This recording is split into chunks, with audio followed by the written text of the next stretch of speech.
Bismillahirrahmanirrahim.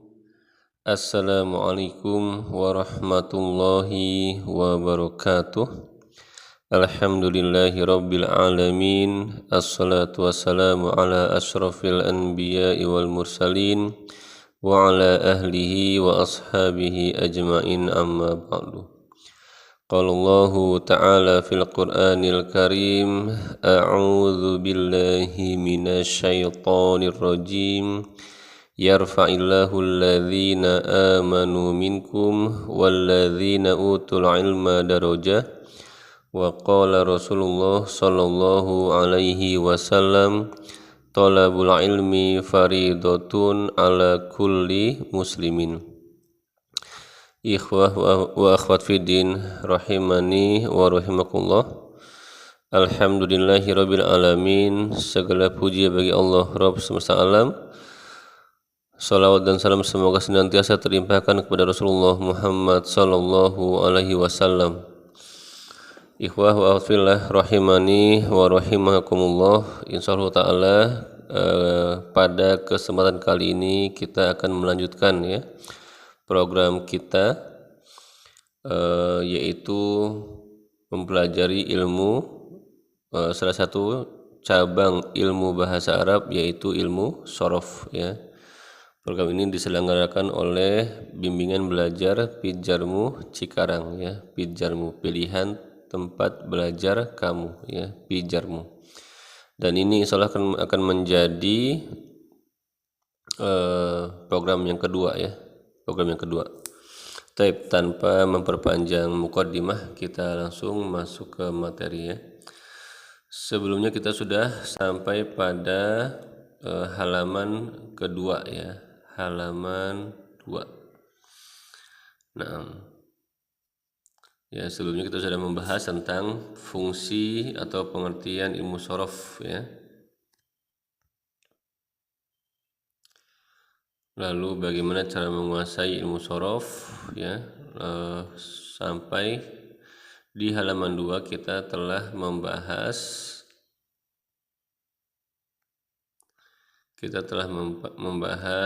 macam-macam wazan dari sulasi mujarrad ya, macam-macam wazan dari sulasi mujarrad. Nah ya, jadi kita sedikit murojaah ya, bahwa kata-kata dalam bahasa Arab itu ya ada yang memiliki asal usul ya, atau kita katakan kata kerja dalam bahasa Arab. Kata kerja dalam bahasa Arab itu ada yang memiliki 3 huruf asli, 3 huruf dasar, dan ada yang terdiri dari 4 huruf dasar gitu ya. Ingat, jadi kata kerja dalam bahasa Arab itu ada yang berasal dari 3 huruf dasar atau 3 huruf asli, dan ada yang terdiri dari 4 huruf asli atau 4 huruf dasar. Nah, di sini kita sedang membahas kata kerja yang huruf aslinya atau huruf dasarnya ada 3 ya.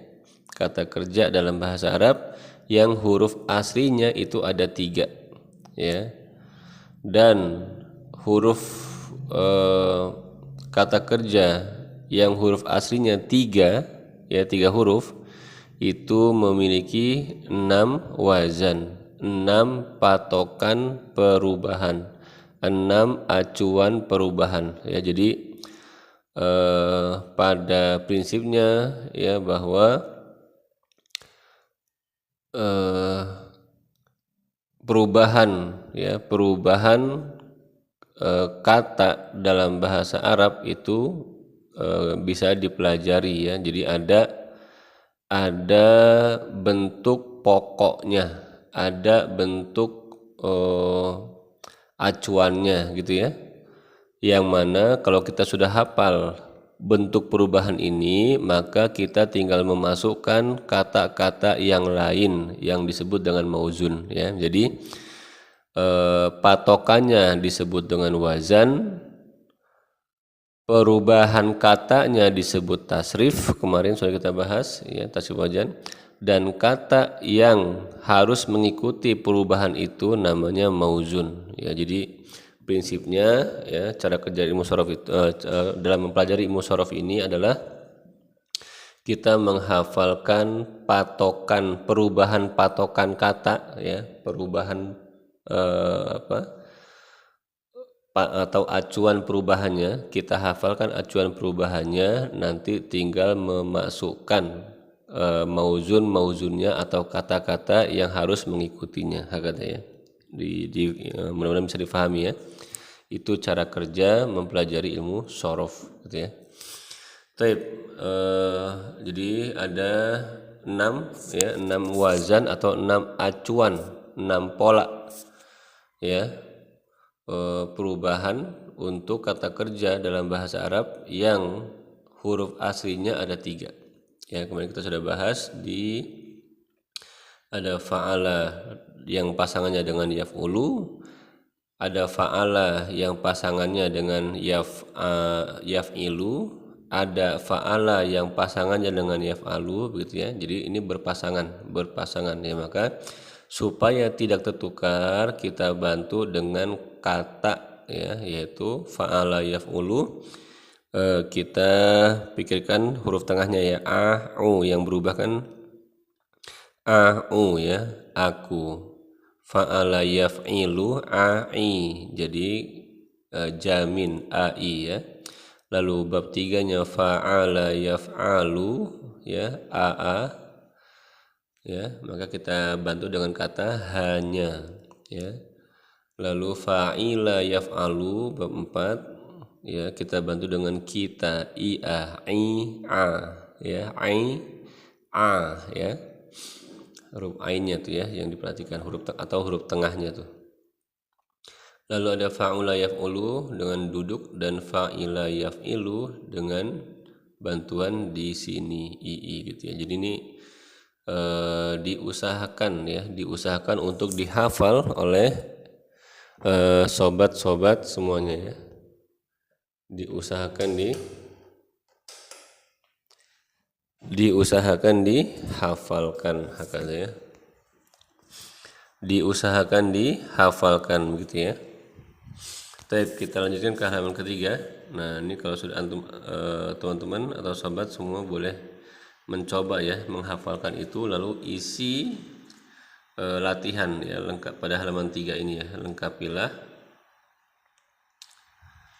tabel wazan fi'il sulasi mujarrad berikut ya. Jadi ini usahakan dihafal ya. Dihafal, penting sekali. Baik, lalu yang ketiga kita akan membahas tentang tasrif atau perubahan wazan. Tasrif atau perubahan wazan. Tasrif atau perubahan wazan ada 2 macam, yaitu tasrif istilahi atau tasrif usul dan tasrif lugawi ya. Jadi ingat perubahan itu bahasa Arabnya tasrif. Tasrif itu perubahan pola, ingat ya. Kemarin kita sudah bahas di pertemuan pertama, sudah kita bahas di pembahasan pertama, sudah kita bahas perubahan yang dimaksud itu apa sih. Kalau dalam bahasa Indonesia itu dengan merubah imbuhan dari makan jadi memakan, tambahan imbuhan lalu dirubah menjadi dimakan, lalu berubah lagi menjadi makanan, pemakan, yang dimakan. Jadi yang dimaksud perubahan kata tuh ini ya. Kalau dalam bahasa Indonesia tuh kayak diubah-ubah imbuhannya sehingga mendapatkan makna yang berbeda. Jadi ingat nih ya, di dalam bahasa Indonesia untuk merubah satu kata ya agar memiliki makna yang lain gitu ya, dengan mengotak-atik, dengan mengubah-ubah imbuhannya ya. Nah, dalam bahasa Arab tuh bagaimana gitu ya. Dalam bahasa Arab bagaimana kalau kita ingin mengubah satu kata ke bentuk lain untuk mendapatkan makna yang lain. Caranya bagaimana? Nah, ini ingat ya. Jadi tasrif itu ini maksudnya perubahan ini ya. Di antaranya ya, di antaranya perubahan yang dimaksudnya yang seperti ini. Ya, ingat ya. Jadi tasrif atau perubahan ya itu ada dua macam ya, namanya tasrif istilahi. Tasrif istilahi ini nama lainnya tasrif usul. Jadi bukan tasrif istilahi 1, tasrif usul 2, bukan. Tasrif istilahi ini nama lainnya adalah tasrif usul. Sedangkan yang kedua adalah tasrif lugawi. Tasrif lugawi. Nah, apa itu tasrif istilahi dan apa itu tasrif lugawi? Mari kita bahas ya. Yang pertama tasrif istilahi ya. Tasrif istilahi adalah perubahan suatu kata dari satu bentuk kata kerja ke bentuk kata kerja lainnya ya. Dari satu bentuk kata benda ke bentuk kata benda lainnya ya. Perhatikan tasrif istilahi wazan fa'ala yaf'ulu atau aku atau bab 1 berikut ya. Nah, ini coba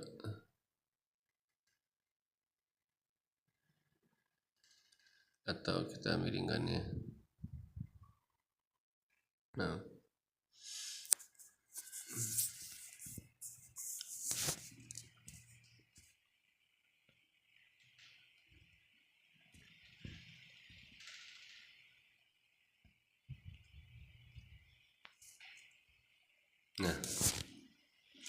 Tuh ya, perhatikan ya.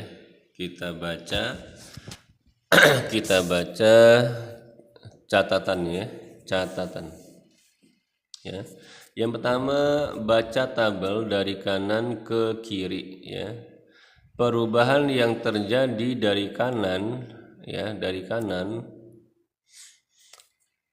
yaitu fi'lun madin maklum ya, dari kanan ya, setelah bab tuh ya, dari kanan yang paling kanan bab, sebelah kirinya bab itu fi'lun madin maklum ya. Perubahan yang terjadi dari situ ya, dari titik kanan itu ke kiri, lihat ke ujung sana, pojok kiri ya, pojok kiri atas itu fi'lun mudhari'un majhulun ya. Perubahan apa yang terjadi, lihat di bawahnya itu ada fa'ala lalu berubah ke yaf'ulu lalu berubah ke fa'lan gitu ya. Perubahan itu disebut tasrif istilahi. Tasrif istilahi ya. Jadi dari bentuk fa'ala ke kirinya menjadi yaf'ulu, ke kiri lagi menjadi fa'lan, kan berubah tuh ya. Perubahan ini disebut tasrif istilahi ya. Sedangkan fi'il madi maklum,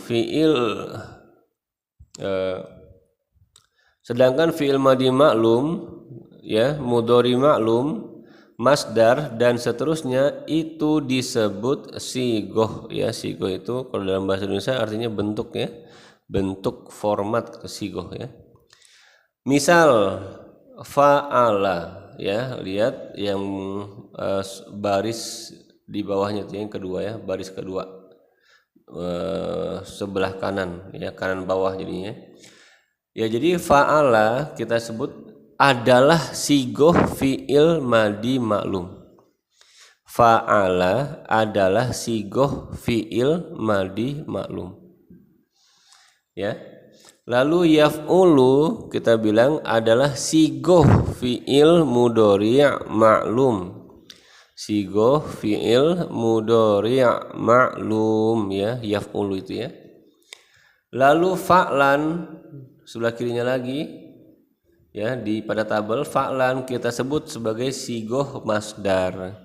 Sigoh masdar atau bentuk masdar ya.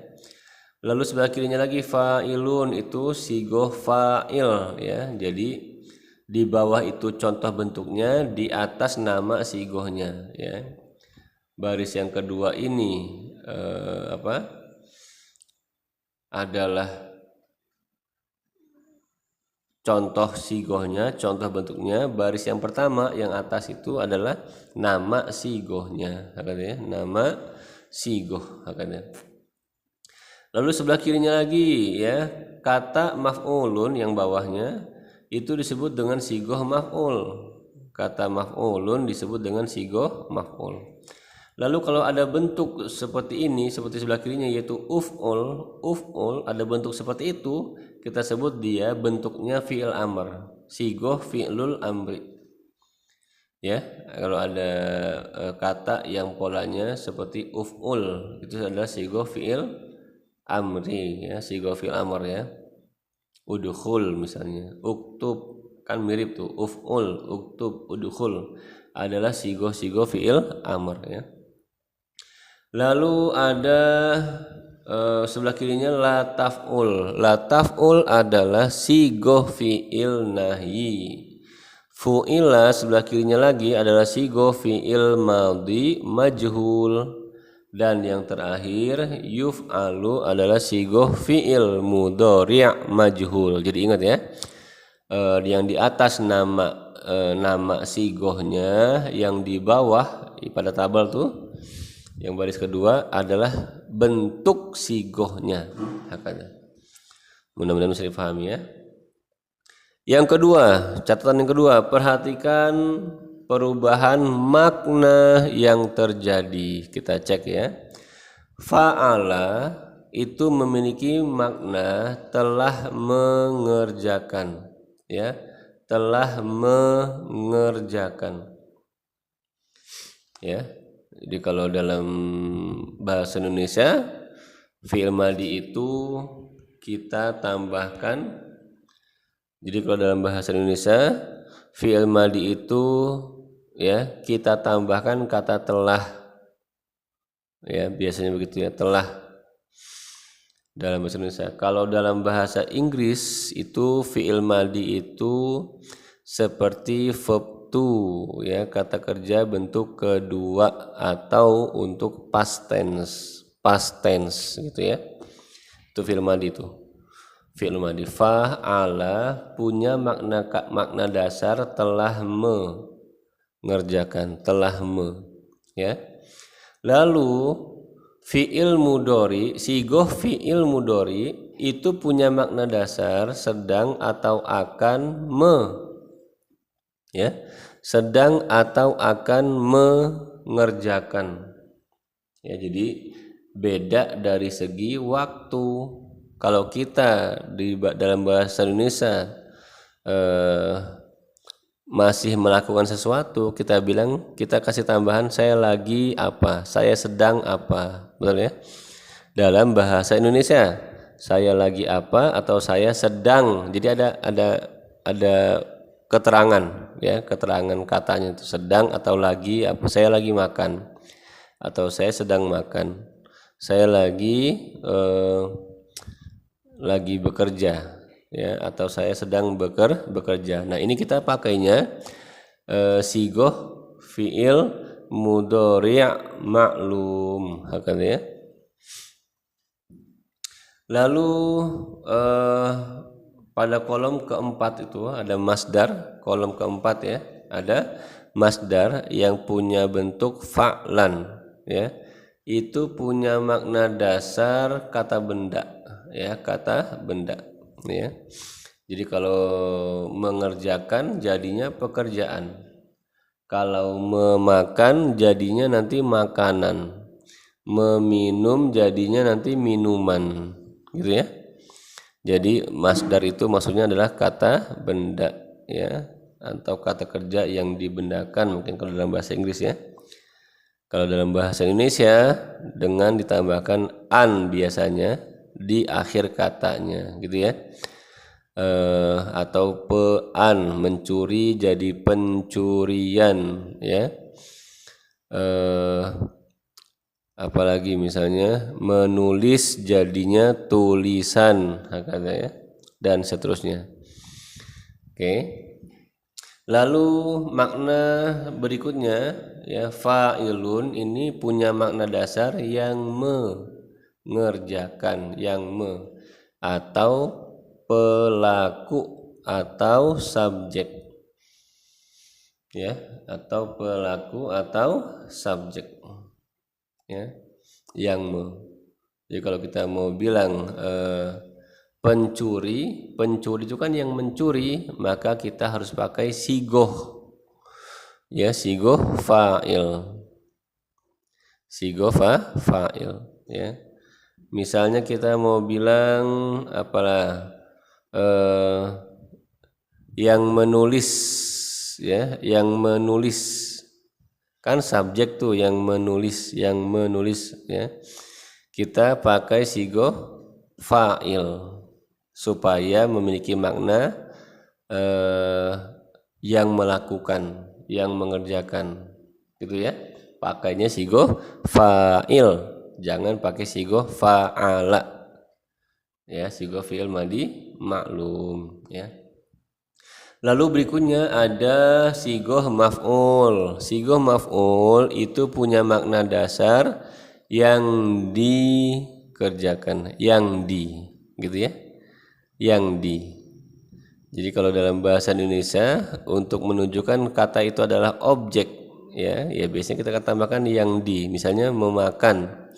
Memakan ini supaya memiliki makna objek, kita kasih imbuhan yang dimakan, yang dikerjakan, yang ditulis, gitu ya.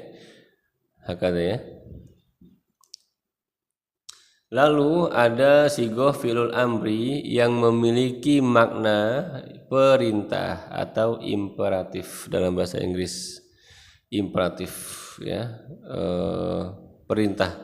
Kalau dalam bahasa Indonesia, ya, jika dalam bahasa Indonesia itu biasanya kita kasih imbuhan lah di belakang kata dasarnya.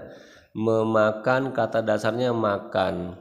Perintahnya kita kasih makanlah. Itu menunjukkan perintah itu, ya. Makanlah. Meminum, kata dasarnya minum. Bentuk amarnya apa? Bentuk perintahnya apa? Minumlah. Kita kasih imbuhanlah dalam bahasa Indonesia. Kalau dalam bahasa Inggris biasanya kita pindahkan kata kerjanya ke depan, ya.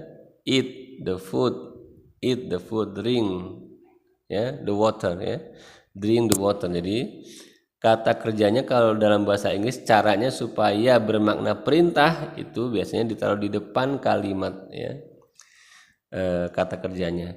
Kalau dalam bahasa Arab maka dibentuk polanya seperti itu, ditambahkan hamzah uf'ul begitu, supaya menunjukkan ini perintah, ya. Jadi jangan, kalau kita mau perintah dalam bahasa Arab jangan pakai sigoh fi'il madi maklum atau sigoh fi'il mudhari maklum, nanti nggak bisa, nggak dapat, ya. Ini mau merintah tapi kok pakai sigohnya tidak sesuai, gitu ya. Ingat, jadi setiap bahasa punya cara masing-masing untuk mengekspresikan sesuatu, ya. Lalu berikutnya ada fi'lun nahyi, sigoh fi'lun nahyi yang punya bentuk la taf'ul, gitu ya. Punya makna dasar jangan engkau bla bla bla, jangan engkau makan, jangan engkau minum, jangan engkau pergi, dan seterusnya. Kalau dalam bahasa Indonesia untuk melarang sesuatu kita pakai tambahan kata jangan. Kalau dalam bahasa Inggris kita pakai don't, ya, don't go, don't eat, dan seterusnya. Kalau dalam bahasa Arab kita kasih kata la ta, tambahannya itu, ya, tambahan huruf la dan ta untuk mengekspresikan larangan, hakanya. Lalu ada sigoh fi'il madhi majhul. Sigoh fi'il madhi majhul bentuknya itu fu'ila, punya makna dasar telah dimakan, telah diminum, telah dikirim, telah dikerjakan, dan seterusnya, ya. Jadi kalau kita mau bicara telah di, sudah di, telah di, sudah di dalam bahasa Arab, maka gunakanlah sigo fiil madhi majhul. Ya, kalau dalam bahasa Indonesia pekerjaan yang lampau yang sudah dikerjakan kita kasih keterangan telah atau sudah lalu dikasih imbuhan di dalam bahasa Indonesia. Kalau dalam bahasa bahasa Inggris, kalau dalam bahasa Inggris itu biasanya to be verb 3 ya, to be verb 3 ya. Misalnya the food was eaten ya, the food was eaten ya by someone gitu ya. Makanannya telah dimakan gitu ya, makanannya telah dimakan oleh seseorang ya. Jadi kalau dalam bahasa Inggris ada caranya ya untuk menunjukkan aktivitas yang telah dilakukan. Dalam bahasa Indonesia ada, dalam bahasa Arab pun ada ya, dengan merubah harokatnya ya, yang awalnya itu fa'ala di ujung sebelah kanan afa'ala diubah supaya bermakna telah lampau dan pasif ya, maka diubah harokatnya menjadi fu'ila ya.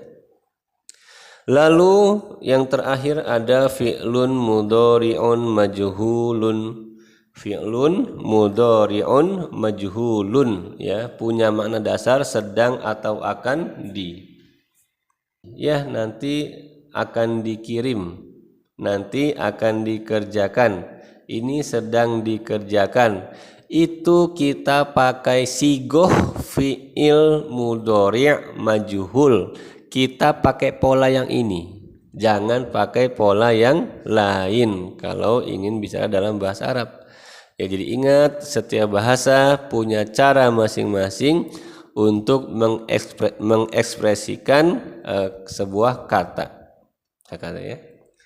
Jadi yang nomor 2 sudah, itu perhatikan perubahan makna yang terjadi dari telah mengerjakan, sedang atau akan mengerjakan, lalu pekerjaan ya kan, lalu yang mengerjakan, yang dikerjakan. Jadi berubah ya maknanya, makna dasarnya berubah seiring berubahnya imbuhan ya atau tambahan kata ya, dan perubahan harokat gitu ya.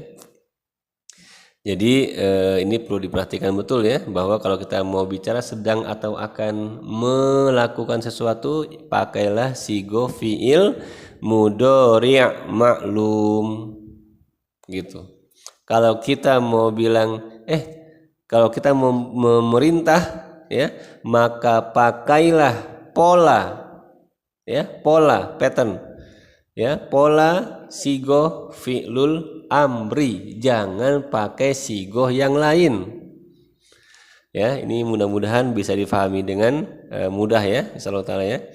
Jadi seperti itu ya. Ini ada beberapa sigoh ya dari tasrif istilahi ya. Taib,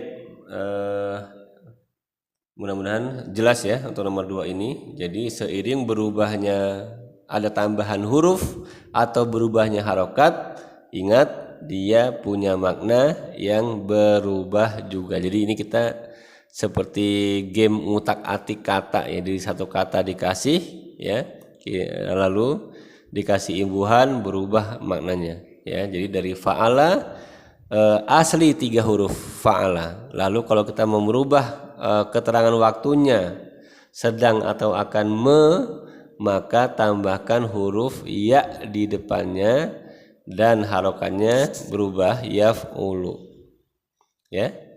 Kalau kita ingin merubah ke bentuk kata benda dari kata fa'ala, maka harokatnya dirubah fa'lan.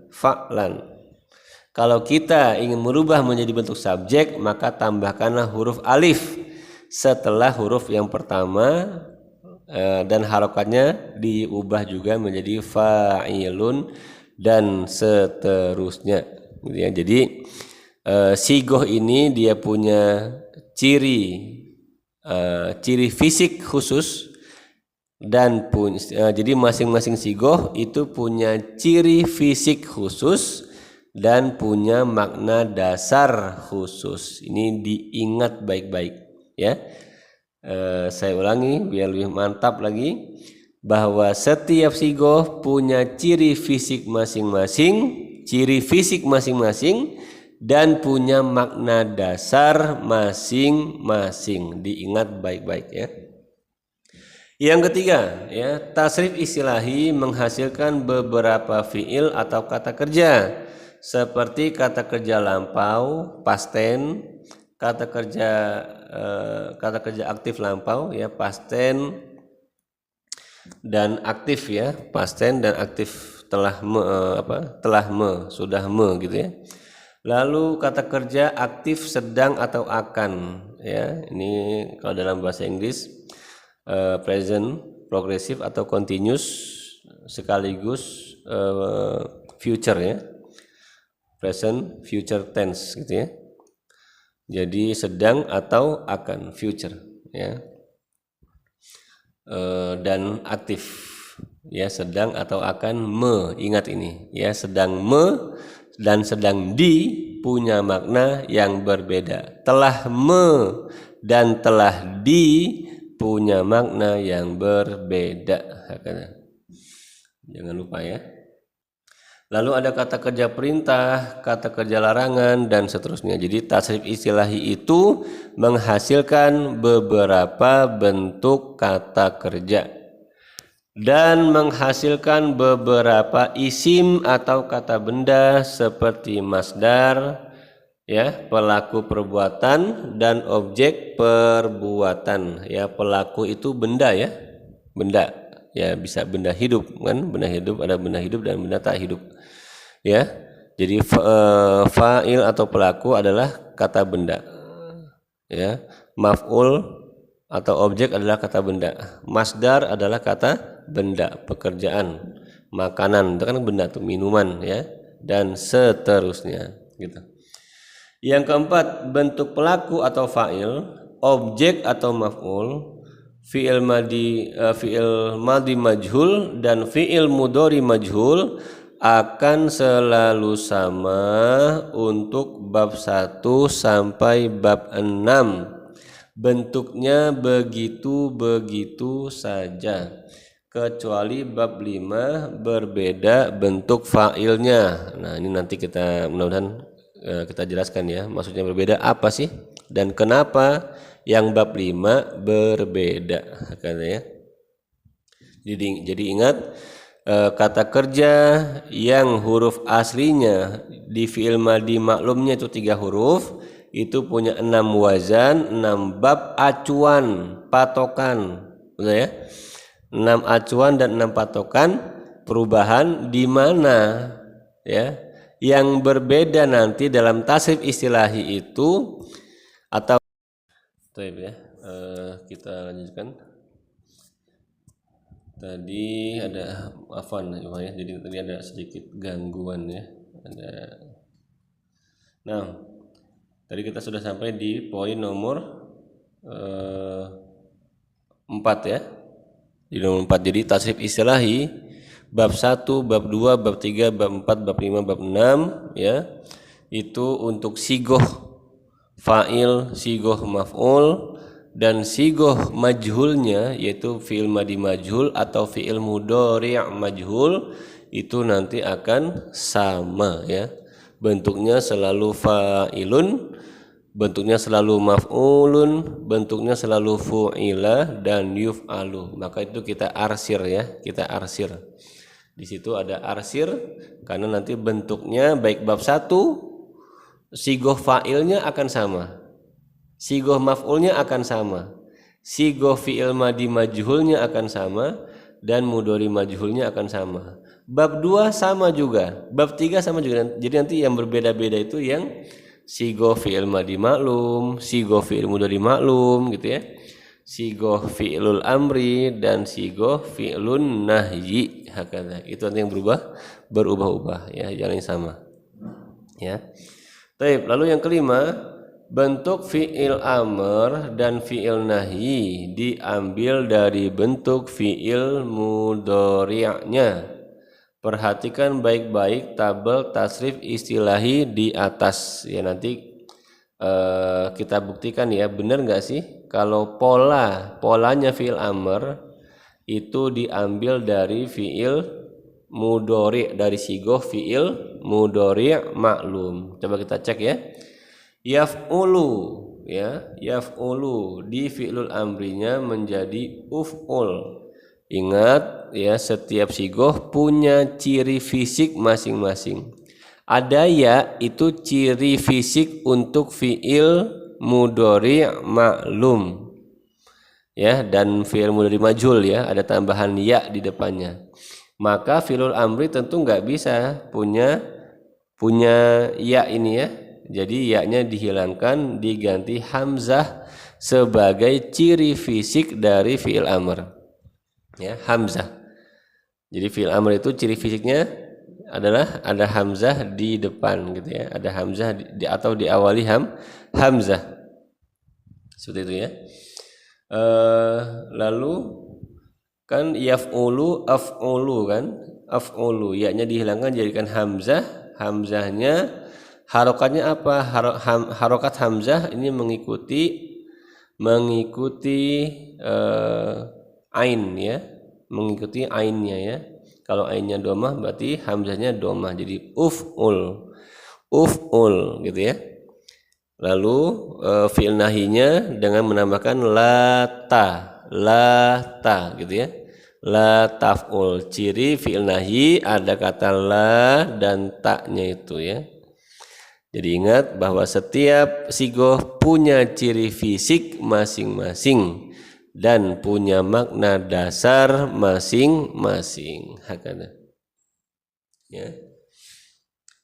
Yang keenam, nah ini ya, jadi hafalkan hingga lancar ya, dan setorkan pada guru tasrif istilahi wazan bab 1 atau aku di atas. Nah ini teman-teman sobat pijarmu ya semuanya. Jika ingin bersungguh-sungguh menguasai bahasa Arab, maka ini harus dihafalkan ya, harus dihafalkan ya. Ini di sini ada 9 sigoh yang kita kasih ya.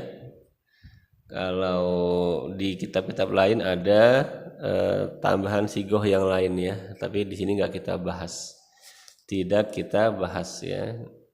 Ada namanya sigoh isim zaman, sigoh isim makan, sigoh isim alat gitu ya. Ada biasanya kalau di kitab itu fa'ala yaf'ulu fa'lan fa'ilun maf'ulun ya, uf'ul la taf'ul maf'alun mif'alun, nanti ada maf'ilun maf'alun ya. Itu kita ndak kita kasih di sini ya. Nah, jadi kalau di kitab lain ada ya, ada tambahan sigoh isim zaman, isim makan, dan isim alat ya. Tapi karena kami berpendapat banyak yang tidak sesuai dengan polanya ya, maka tidak kita berikan di sini ya. Alhamdulillah. Jadi seperti itu buat teman-teman yang ingin, buat sobat pijarmu ya, yang ingin benar-benar menguasai bahasa Arab ya, usahakan untuk menghafal tasrif ini, tasrif istilahi ini ya. Menghafalnya bisa dengan metode 3-2-2-2. Fa'ala yaf'ulu fa'lan ya, itu 3. Lalu pasangannya fa'ilun maf'ulun, ini pasangannya. Uf'ul la taf'ul, ini pasangannya. Fu'ila yuf'alu hakada ya. Jadi fa'ala yaf'ulu fa'lan, fa'ilun maf'ulun, uf'ul la taf'ul, fu'ila yuf'alu gitu ya. Taib ya, nanti kalau ada teman-teman atau sobat ikhwah wa akhwat fillah ingin menanyakan ya, karena mungkin ada yang kurang jelas di sini, bisa ditanyakan ya di kolom komentar. Tafadhol silakan. Atau jika belum tidak puas di kolom komentar, bisa menghubungi admin kami di 0812 1102 6962 ya. Jadi boleh bertanya ke admin atau boleh bertanya di kolom komentar ya, jika ada pertanyaan yang belum jelas dari pembahasan ini, atau boleh juga bertanya tentang seputar ilmu nahwu dan shorof ya. Kami akan jawab semampunya insyaallahu taala. Baik ya, untuk pertemuan saat ini kami rasa cukup ya untuk pembahasan ilmu shorof sampai di halaman ini ya. Semoga bisa dipahami oleh sobat semua ya, oleh teman-teman, oleh ikhwah wa akhwat fillah rahimani wa rahimakumullah. Semoga bisa dipahami dengan mudah ya, dan semoga usaha kita dalam mempelajari bahasa Arab ya bermanfaat bagi kita semua, untuk dunia kita, wabil khusus untuk akhirat kita ya. Jangan lupa motivasinya. Jika ketika kita sedang lemah atau letih atau lesu dalam mempelajari bahasa Arab, ingat motivasi awal kita dalam mempelajarinya ya. Kalau kemarin kita sudah bahas ya tentang karena bahasa Arab adalah bahasa Al-Quran dan Al-Hadis, lalu hukumnya wajib meskipun fardu kifayah ya, wajib ya.